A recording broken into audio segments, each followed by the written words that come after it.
appreciate y'all being here today. When I first explored running for Congress, one of the first things I did was to go online, start figuring out who the veterans were, because I knew that these were my brothers and sisters, that we come from different backgrounds, but at the end of the day, we had all put on a uniform and figured out how to solve the mission. That's why we're here. We want to get things done. That's why the American public has sent us here.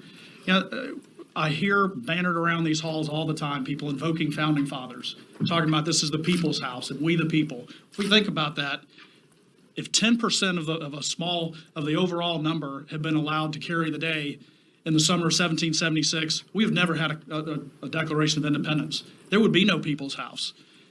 We would have never gotten a constitution passed through the Constitutional Convention had 10% of the people been allowed to hold out and allow the other 90% the ability to get things done.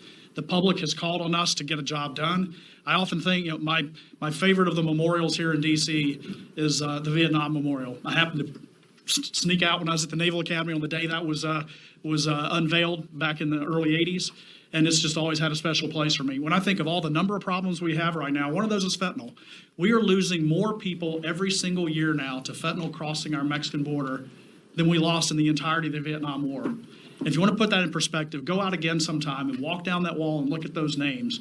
We have tens of thousands of Americans every single year now dying of fentanyl, and we have an administration that refuses to take on the problem. That's one of dozens we could talk about. We've got work to do. We're wasting time, and the public deserves better.